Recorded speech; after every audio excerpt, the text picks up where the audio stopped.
Where else would you rather be? I'm Paul Clifford, CEO of the Penn State Alumni Association. Welcome to the people of Penn State. Each week on the podcast, you can expect to hear the voices of Penn Staters talking about what they're passionate about, and you can expect to feel the pride and the power of the Penn State network. Well, speaking of pride and power, our next guest exemplifies both of those qualities. Jeannie Zappe is a transformative speaker and eternal optimist. She's excelled in leadership roles in higher education IT before pursuing her true calling as a swim coach in 2010. Harnessing her lifelong passion, she's coached young talents to elite national athletes and Iron women and Iron men. Jeannie's personal feats include swimming around Manhattan at the age of 53, crossing the English Channel at the age of 55, and joining the elite ranks of Triple Crown open water swimming at the age of 56 by completing the Catalina Channel crossing with sharks nipping at her toes, I am sure. She holds a Bachelor of Science in Quantitative Business Analysis from Penn State. She also has a master's degree from Bucknell University. Welcome to the people of Penn State, Jeannie Zappe. Thank you so much, Paul. I'm honored to be here. Yeah, let's start right at the beginning. How did you become a Penn State Nittany Lion? My dad was getting his PhD in '83. So the last part of my high school career, he was commuting to get a PhD. He graduated in May, right before I graduated from high school. And that coupled with the fact that I went to swimming states, high school swimming states at Penn State, my whole college search was, Jeannie, did you apply to Penn State yet? That was my college search. So I had been there for states and my dad was going there. And so it was a no-brainer, University Park or bust. That's great. So you mentioned you swam in states here at University Park. As a student, what were you involved in? I've heard you talk about this before, but I was surprised to learn that swimming wasn't part of your Penn State experience. I know. It's a lesson for a lot of young people out there to, the 17-year-old self and the 58-year-old self are two different people. And when I was 17 and a high school swimmer, my parents didn't know much about collegiate swimming, and neither did I. And I just assumed that I couldn't at Penn State and I wasn't good enough. And I would never do that now, but I was given an opportunity to swim at another school, but I had already put my $50 deposit down and said I was going to Penn State. So I said, no, I put my deposit down at Penn State. I'm going there. But it never occurred to me to go talk to the coach. I lived right next door in Bigler Hall. I was there all the time swimming, but it never occurred to me to go have a chat or try to walk on or anything like that. I just told myself I couldn't. And I knew I had to focus on my academics too. So I think I was worried about trying to do both. But it's okay because I swam the English Channel instead. And that's okay. Well, we're going to get to that in just a minute. Talk about some of the things that you were involved at Penn State. I know you were heavily involved in residence life and made some lifelong friends during that journey. I did. I think early on, I just sort of liked that residential life gig at Penn State. And I started out as an orientation leader and then applied to be an RA. And I was an RA in Center Halls in McElwain for 2.5 years. And it was a big, big, big part of my my Penn State experience, huge. And I met my friends that way. And it was my job. Back then it paid room and board and half tuition. And that was huge. And that was huge. So I lived on campus all 4 years and met some very, very, very wonderful lifelong friends through being an RA.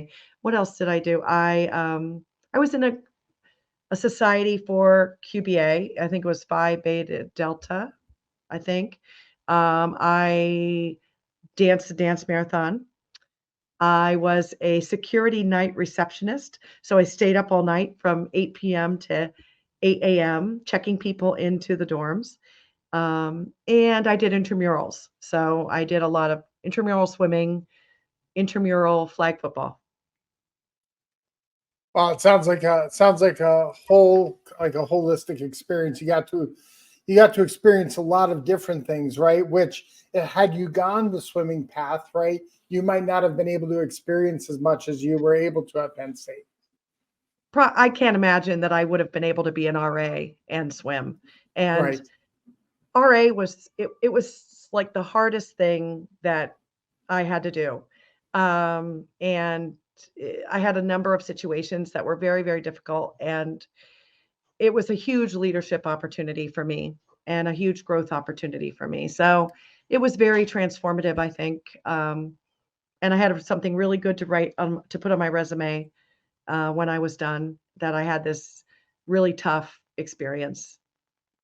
Yeah, I mean, you think about all the experiences that you have from coaching and mentoring to conflict resolution, right? All of those things are kind Yeah. of developed in residence life with our Oh, RAs and RDs. huge. It's huge. It was my first leadership um, job and experience, and a lot of it was wonderful, and some of it was super, super, super hard. And helping women that were really struggling in a number of different ways, and having to be the person who, was the person that broke up parties or wrote up people, and but also tried to be their friend and be a mentor, and it it was very formative for me. It's interesting. My niece, who's a student here at Penn State now, had the opportunity to swim in states as a high schooler. So it's interesting. Both of your alma maters have hosted the state swim meet. So now they hold it at Bucknell. That is So right. it's just down the road here from University Park. So you came to Penn State, and you studied quantitative business analysis. What was the initial career goal? What direction were you kind of striving to go with your career? There's probably a lesson in here too. I think I started out as a secondary math ed major. I was going to be a high school math teacher, but my true, true, true thing that I really wanted to do was to coach swimming. And I didn't know how to be a swim coach other than being a teacher, because to me, coaches were teachers. And so I thought, well, if I want to coach swimming, I better teach something. It didn't make sense to be a gym teacher because there's only one of those in every school. And I thought, that's not very smart. I'll be a math teacher. And then I don't know, I just sort of ended up steering away from the math, but thinking more practical and thinking, okay, I can do this really mathy statistical major in business, and maybe that would be more marketable. But then that meant I gave up my coaching, dreams, perhaps. But I really didn't, because it just stayed in the back of my mind the whole time. I did coach every summer between years at Penn State, and, so I coached quite a bit, and then I remained involved in swimming a lot after I graduated, got a job in IT, and I remained involved in swimming, but it took me a while to loop back to coaching.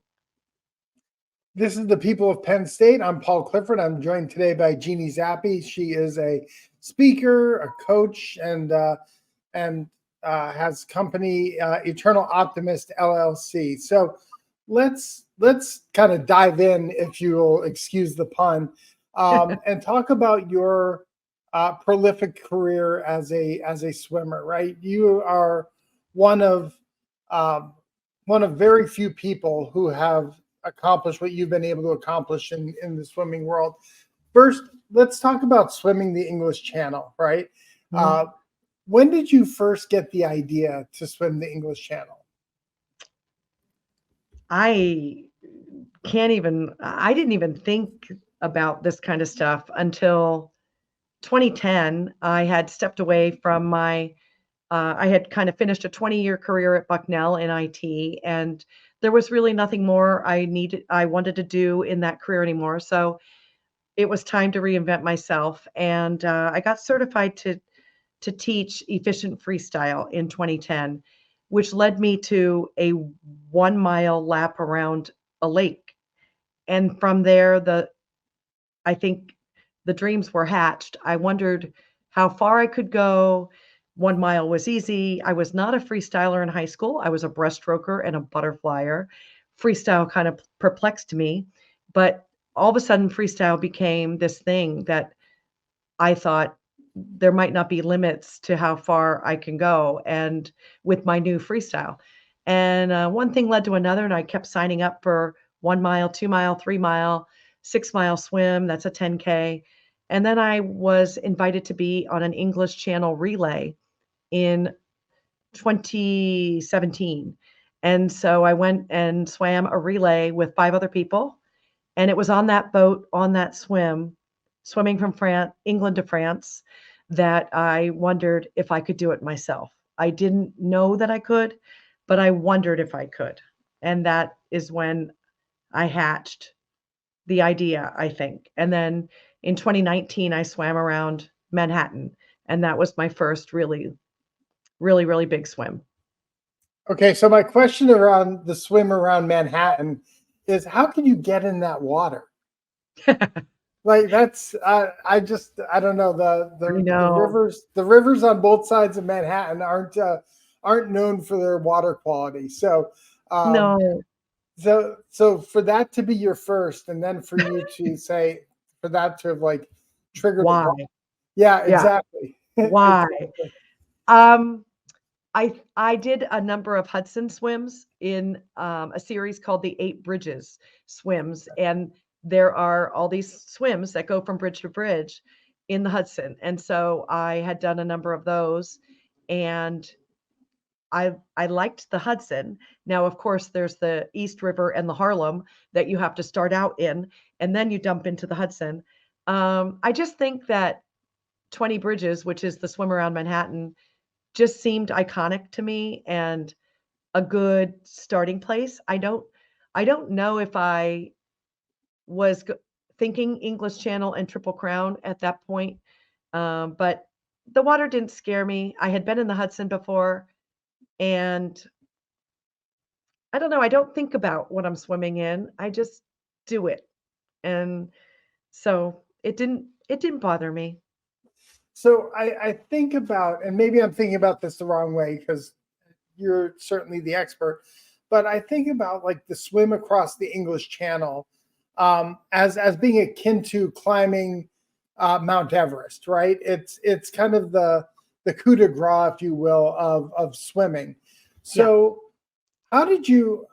How does one go about even getting to the shores in England to begin that? Like, what is the process to say once you've decided I want to do it? How do you go right. about doing it? And actually, there are bigger swims than the English Channel, but it is the iconic one. Um, there there are fewer people that have swum the English Channel that have climbed Mount Everest. Probably it's the swimming part. um, Right, right. y- you do have to.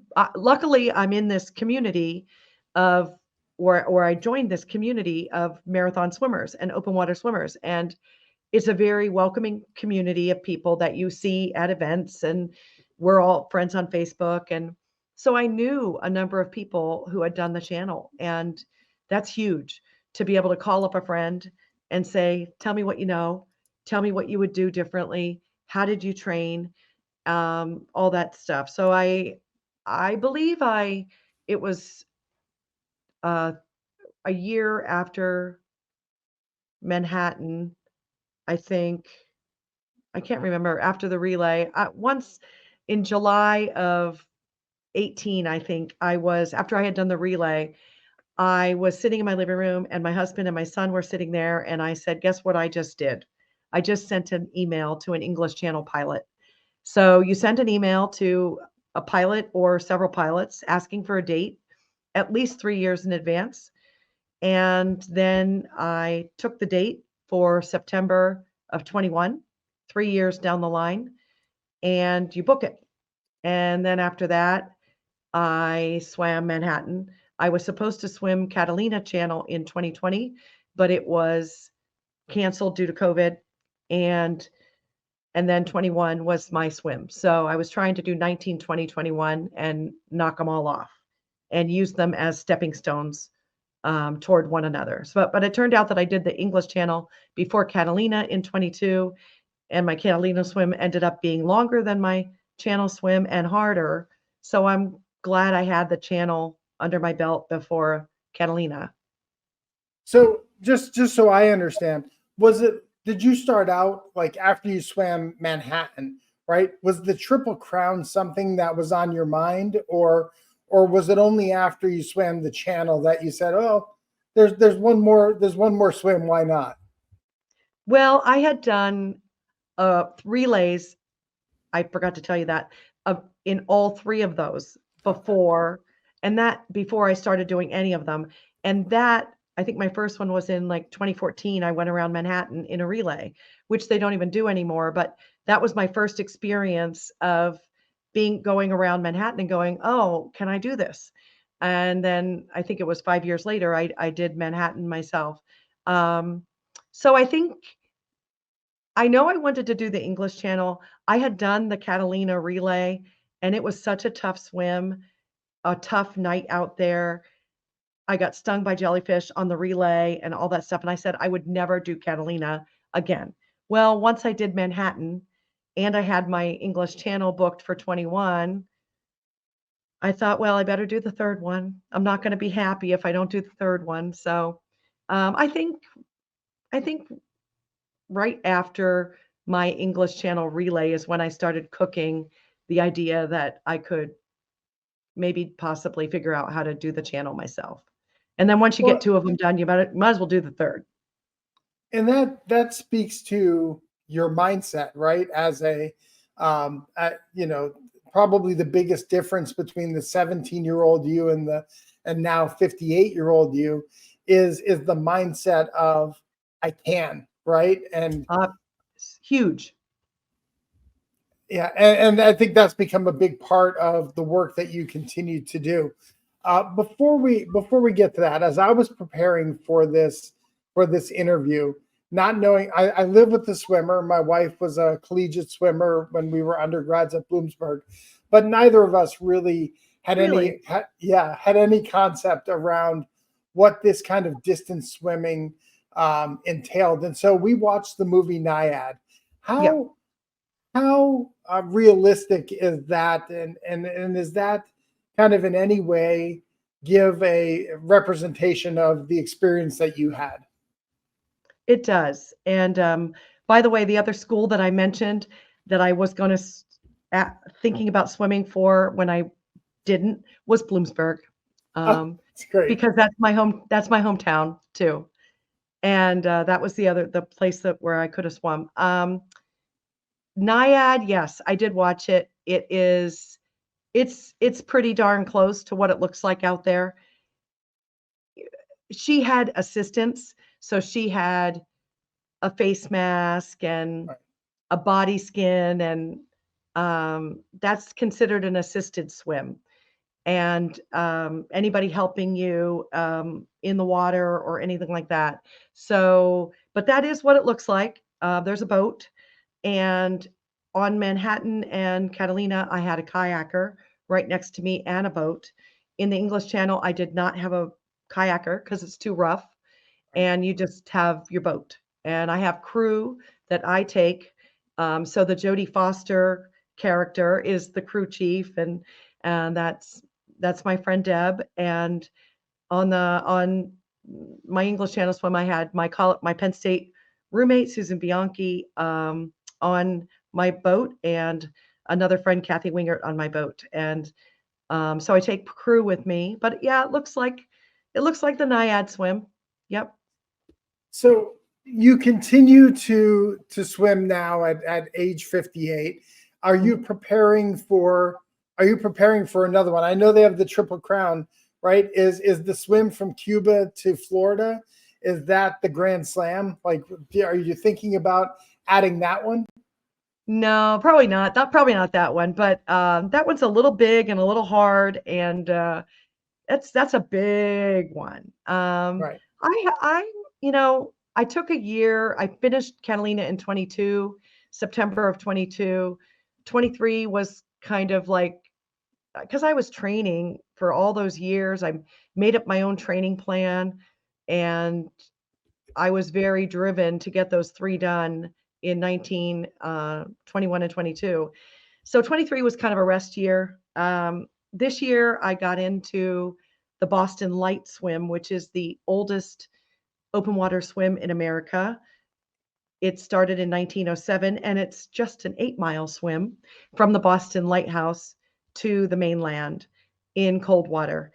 But the exciting thing is that I'm taking 2 of the 3 people back who were on my boat with me, on all of my swims, Susan and Deb, and another woman, friend of ours, Marie, and I'm taking them back in September, and we're doing a 4-person relay across the English Channel. So my Oh, wow. 2 of my crew members are now swimming it with me. Oh, that's amazing. So they obviously had a swimming background as well. No. Nope, not at all, which is it's gonna make a really good story, I think. So when we were on the shores of Folkestone, England, and I was waiting to swim, and every day we were swimming for I was swimming for to keep going, and we waited almost 2 weeks till I got a window to swim, on the last day of my actual assigned window. Susan, who I've known since I lived with her when I was 20 or 21, we had an apartment one summer, took her clothes off and had her suit on and got in the water, and I said, "Susan, you know how to swim?" And she got in every day with me, and um, it took another 6 months after that swim for her to sign on to the relay, but I've been coaching her, and we hook up, and I give her lessons, and she's doing great, and the other woman, Deb, came to me for a swimming lesson. Oh gosh, I think we're at 6 or 7 years now, and she's a triathlete.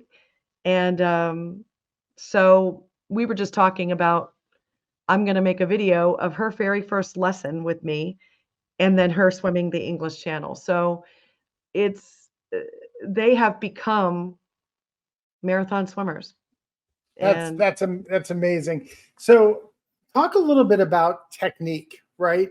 When you're swimming competitively as you did as a high schooler, right?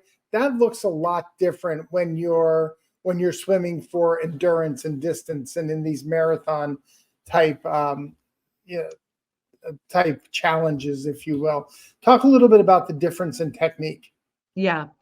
In high school swimming and college swimming, high school in particular, you swim 50s, hundreds, maybe a 200, maybe a 500. And, when those are very short events, 2 laps, 4 laps, 8 laps. And when you're swimming for efficiency and swimming for endurance, you have to swim with a lot of efficiency. So that's the kind of stroke that I reworked my stroke. I was not a good freestyler in high school. I swam IM, which was all 4 strokes, but I held on for dear life in freestyle. It wasn't until I learned to coach efficient freestyle that I was able to rework my own stroke. It's a very long stroke. It's you keep your arm out in the front a little bit longer. I don't kick at virtually at all. And when you kick, which you have to do when you're racing and you're doing short stuff, kicking's going to make you tired and make you winded. And if you're swimming for 15 or 17 hours, you really can't use your legs that much. So I'm using a very long stroke, a very efficient stroke, and virtually no kick. And my heart rate stays 111, something like that, All pretty right. low. And I can go and go and go and go and go. So I'm thinking about what it takes to prepare for something like this. My first question is, kind of as you're preparing for a challenge like this, what does your mileage look like per week, and in terms of time either in a pool or in a lake, and how many miles do you get in to prepare for something like this? Um, the rule of thumb is to at least do the amount that you're going to swim, the number of miles you're going to swim, and do it in a week, and do it over and over and over and over again. Obviously, without hurting yourself and without overloading yourself. Because I have an efficient stroke, nothing ever hurt. I didn't end up doing anything to myself. The English Channel is about 21 miles as the crow flies, but you would do kind of an S-shaped Right. crossing due to the currents. So I really couldn't go on 21 miles per se, and covering 21 in a week. I did, but I kind of looked at the number of hours I thought it was going to take me. So I ended up swimming 15 hours, 14:55 to get over. So I tried to get in that much swimming in per week, and max out at that and hold on to that for a number of weeks. And I put together a training plan. I'm a coach, so I coached myself and made it up because I interviewed people, and I tried to write down everything I needed to do, from being in waves and current and wind and um, breathing to the left because my boat was on the left, and I'm a Okay. lifelong right side breather, and your wife will understand that, how hard that Sure. is. Um, and then I just kept ramping up the mileage, and I maxed out at I did a back to back 13 hours of swimming, 7 hours one day, 6 hours the next day. And that was kind of my big weekend. I was doing 10K swims every week, and I ended up doing 25 of those 10K swims, 10,000 yards, in a pool. And I did 25 of those before I went to the channel. Now you said it was an S shape. Mhm. I saw the map that your boat actually took. It looked more like a Z to me It for does. Zappe. So It does. You are correct. It was a Z for Zappy. there we go. Now, as difficult as that many miles is per week, how did you prepare for the mental side of it? I know, kind of being in the water, preparing physically, right? You have to be mentally tough just to train. But were Yes. there other things that you did to prepare yourself for this challenge mentally? Good question. Because I really do believe that swims like this are, by the time you get there, they're 90% mental. If you've done the work and the training, there's so many things that will happen out there and demons that can come out while you're out there, in the water. And I think the important thing is, and I think actually my first experience with mental toughness was probably dance marathon. Right. That was not easy, and at Penn State, and that was when I was a senior, and I think I did a number of tough swims before Manhattan and before the English Channel, and some of them were in the Hudson, and they were against the current, and 6 hours against the current in the Hudson was difficult, and I did some cold water, lots of cold water training. We went to Boston to find cold water. We went to California to find cold water. And it was just having a number of really uncomfortable situations and prior to this that replicated pieces of the swim where I had to dig deep and get up in the rain and go out in the cold when I was in Boston and it was pouring and I'm on Plum Island in the waves at 7 o'clock in the morning, swimming in 60-degree water and swimming in cold water in Ventura. And so I just tried to replicate as many pieces of the channel as I could so that once I got there, it would feel like I had done that piece before. So you tell a great story about preparing for the cold that you were going to swim in. Tell us about your trip to Tractor Supply. Oh gosh. Yeah, you did do your research. So yes, you did do your research and you heard my tractor supply story. I was worried about the cold water. I wasn't worried too much about the distance and my ability to just go and break it down into 30-minute segments, which is how I swim. But I was worried, what if it was below 60 and there's no wetsuit allowed? You swim in your suit, cap and goggles, and that's called English Channel rules. And you swim the way the first person crossed the channel, Captain Matthew Webb, and in the late 1800s. And so Pennsylvania, not that easy to find cold water in the summertime. So I went to Tractor Supply and asked for a huge 100-gallon tub that I could sit in. And they said, a horse trough. And I said, well, okay. Do you have a horse? I said, no, I don't have a horse, but I have a project. And the project was me sitting in the 100-gallon horse trough in my garage. And my son, Jack, took great pride in putting 6 big bags of ice into the water that we kept in the tub. And we got it down to 60, 61. And I sat in there and I watched the Olympics in the summer of 21, sitting in my tub.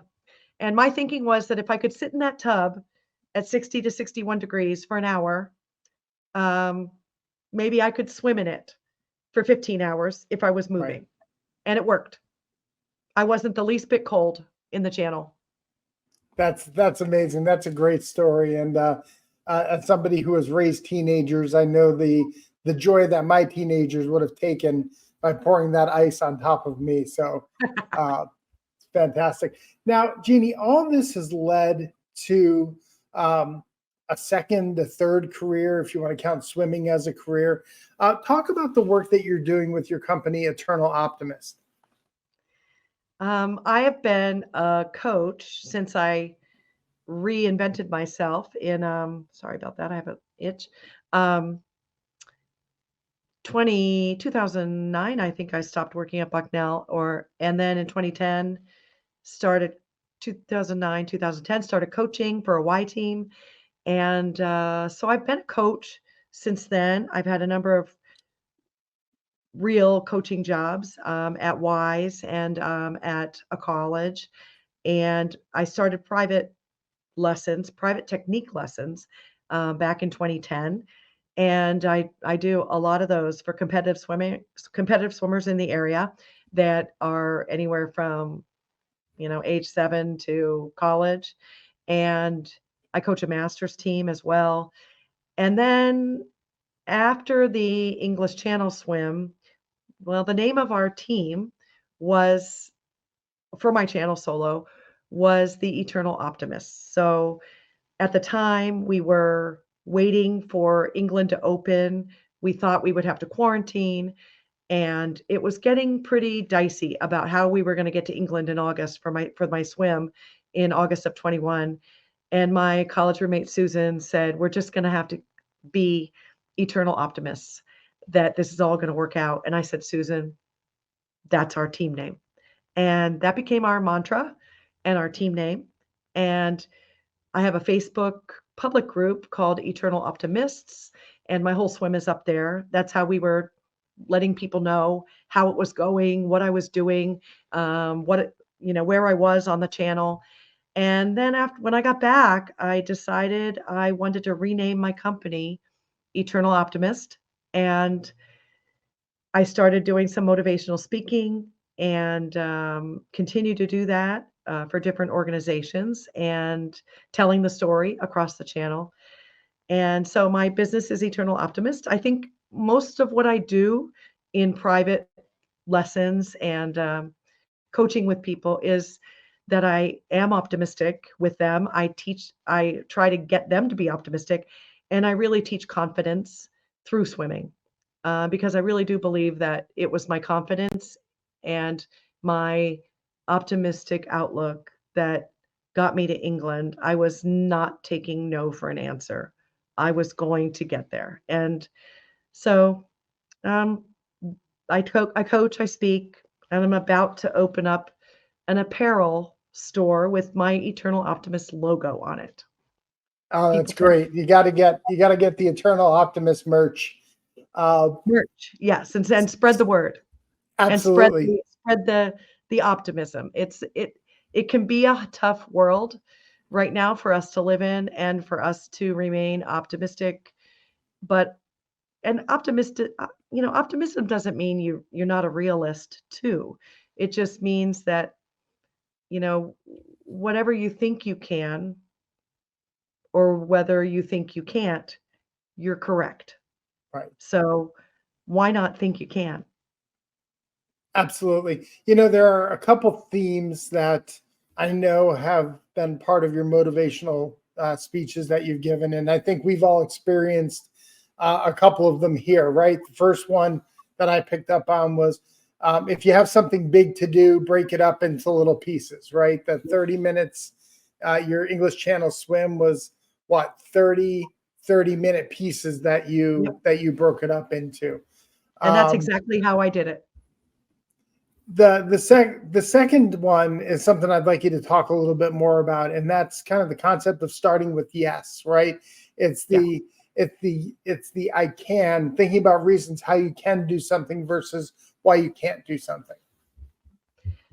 That's a great question. And yes is so powerful. I think we should all kind of think about, do you lead with yes when somebody asks you to do something or not? And, I had a million yeses that happened that led me to the channel. And, you know, I remember I was swimming at the Y one day with my friend Ted, and was saying goodbye to him. And he said, Jeannie, do you want my spot on a Manhattan relay? I'm busy that day. And I didn't know what a Manhattan relay was, but I just said yes. I listened to my heart, and I didn't know what I was saying yes to, but I said, sure, Ted, I'll take your place on that relay.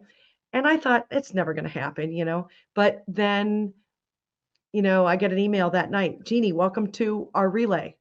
And I said, don't you want to know anything about me? No, no, you're good. And, you know, I swam the relay because I said yes to Ted. And then after the Manhattan relay, we were celebrating the relay, and my relay was saying, what should we do next? Should we do Catalina? Yes, let's do Catalina together. And then after Catalina, should we do the English Channel together? Yes, we should. And so, yes has led me to many, many, many wonderful places and meeting wonderful people. And yes is very, very powerful. And you're not going to know how to do it, and that's okay. You will figure it out. That's the message. Now, I think the other piece that I picked up on is I think we all have our own version of the 5 second rule, right? Yeah, But you have your own thoughts on what the 5 second rule might look like. right. Mel Robbins' 5 second rule, which is very powerful. Um, and she does a better job of explaining it. Um, but if you have an idea, have a thought, listen to your heart, our brain wants to go back to safe. Don't do anything too crazy. You might not do it. I'm a mom, I'm a wife, I'm a coach. Why do I think I'm in my 50s?